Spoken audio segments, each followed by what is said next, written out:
So, what is up everyone, this is Trackmaster914 aka Josh Lee, and I am back with a little top 5 video that I made last year. However, this time, instead of doing the Cup Series, or just the Cup Series, I'm gonna also do the Xfinity Drivers and Truck Series Drivers. So the Truck Series Drivers will be some other time because there's a lot to go through on that. It'll be hard to explain, but I'll get to that when I get to that.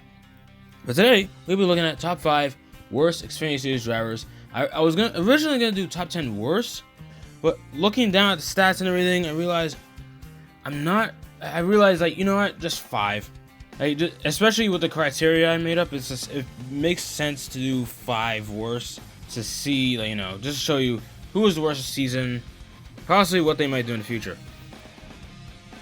So about that criteria, it's a pretty small criteria, honestly. To start off, it's a minimum. They have to have made a minimum of 15 races / attempts. The attempts bit is gonna make sense in a minute or so. And they had to have been a driver who had points added towards those standings. So certain guys who made a certain amount of starts in the series. So I'm thinking, so Stephen Parsons or Rajah Caruth would not count. Well, I mean, Caruth didn't even make 15 starts anyway, so he didn't even fit the first criteria. But anyways, and it's also based on team and expectations, which, considering the guys I picked, there aren't many expectations for any of them, but they still really did really bad. It's just hard to explain. Let's just get into it already. Now, coming in at number 5 is Garrett Smithley of BJ McLeod Motorsports / JD Motorsports. I'm going to explain it right here. Garrett Smithley started off the season driving for BJ McLeod Motorsports in a 99 Chevy, which I think Stephen Parsons ran for a good chunk of the 2022 season, if I'm not wrong. But he only ran 4 races in that 99 car, as he failed to qualify for 2 races, and wound up finishing 36 at Las Vegas, still running. After Phoenix, the rest of his starts for the rest of the season is driving the 4 car. Now, here's where that rule comes into place where I said 15 starts / attempts. Well, Garrett Smithley, even though he only made 13 starts throughout the season, he attempted at least more than 15. But what happened is that he would fail to qualify for 5 races in that number 4 car. The number 4 car driven by JD Motorsports, which is honestly just rough. I thought he ran the whole season, but I guess not. I guess the funding wasn't there. So overall, Garrett Smithley has 0 top 10s with an average finish of 27.4. Though the main bright spot for him on this list is the fact that he only has 1 DNF, which was a crash at Atlanta. So overall, he kept it pretty clean for the most part. That's pretty much all I have to say about it. Alright. So sitting at number 4, we got Joe Graf Jr. I feel like a lot of people talk about how bad this guy is. Now hold on a second. Now Joe Graf Jr. ran the entire Xfinity Series season this year, and he ran 6 of those races with Joe Gibbs Racing in a 19 car. So you're all probably wondering, what puts him on this list? Well, out of the 6 JGR starts he made this year, he got a best finish of 9th at Kansas, the fall Kansas race, and an average finish of 18.5, which is kind of meh for Joe Gibbs, but what are you going to do? But the rest of his starts throughout the year were all for Ryan Sieg's team, which I think is RSS Racing, where he would mainly drive the 38 car. Now, putting Joe Graf's stats all together, he got, 0 wins, 0 top 5s, only 3 top 10s, with an average finish of 25.3, finishing 23rd in the standings. And oddly enough, 7 DNFs, with his best finish being 7th at the season opener at Daytona. So his best finish was not even within Joe Gibbs Racing equipment. But I don't know, it still feels like quite the season. But anyway, here's to hoping Joe Graf Jr. has something better going next year. I don't know. Who knows where Joe Graf Jr.'s career is going to go at this point.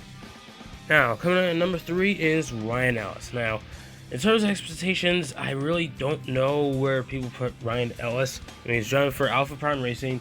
He's never shown that much to begin with overall in his NASCAR career, but I still feel like it was pretty abysmal.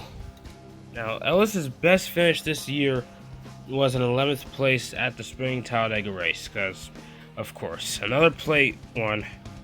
And with that, here's how his stats follows. He made 31 starts this year with just 0 top 5s, top 10s, just all of that.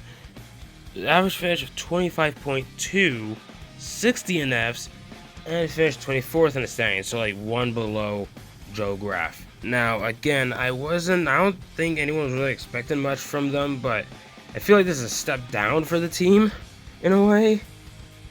Alright, so sitting at number 2 is Jeffrey Earnhardt. Now, look, oh my days, like, even though I did just say, like, Alpha Prime, like, took a step back on this one, they really did. At least it felt like it. At least it felt like to me, I don't know, like, I feel like this wasn't enough this year.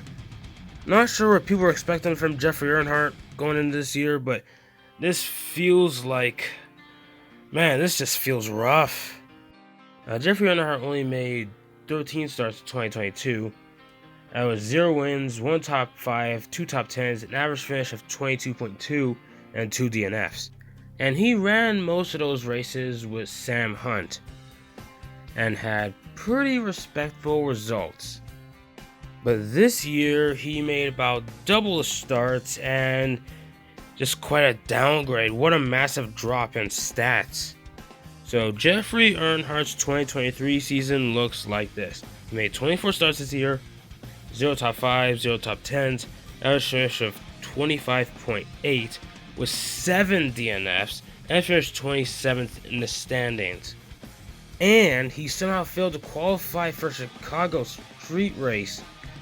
Like, how?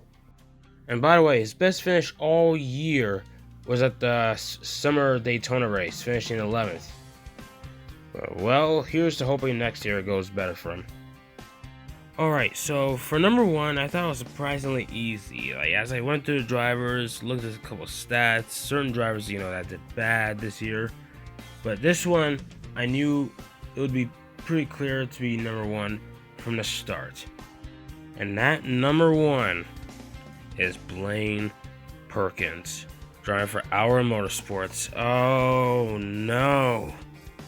Now, I wasn't really going to do this, but I decided to compare Glen Perkins' Truck Series season from last year, as he ran the entire 2022 Truck Series season driving for Cody Rohrbaugh in the number 9 Chevy, where he would get 0 top 10s, an average finish of 27.8, along with 6 DNFs, and he DNQ'd at Martinsville. And shockingly, when you look at his 2023 stats in the Xfinity Series, they're almost pretty much identical. Like, let me explain that for a second. Driving for Our Motorsports for most of the year in the 02 Chevy, Glen Perkins would make 30 starts, would get 0 top 10s, an average finish of 28.6, along with 9 DNFs, and he DNQ'd at Texas. And aside from finishing 13th at Martinsville in spring race, his only other highlight of the year was when he had that crazy rollover at Spring Talladega race. And in fact, I feel like that's the only notable screen time that he got. Now, what the future holds for Glen Perkins, I have no idea, but it seems like people still have some sort of faith in him. I feel like, I don't know much about the guy, but from what I've seen, I feel like he does have potential as well from older stuff I've seen on him. But, who can tell? Well, yeah, that's about it for this one. This actually went a lot quicker than I thought it would. A lot faster than that top 10 worst video I did last year of the Cup Series guys. But yeah, that will be coming soon, I promise you. Yeah, that's about it from this one. Yeah, that's about it.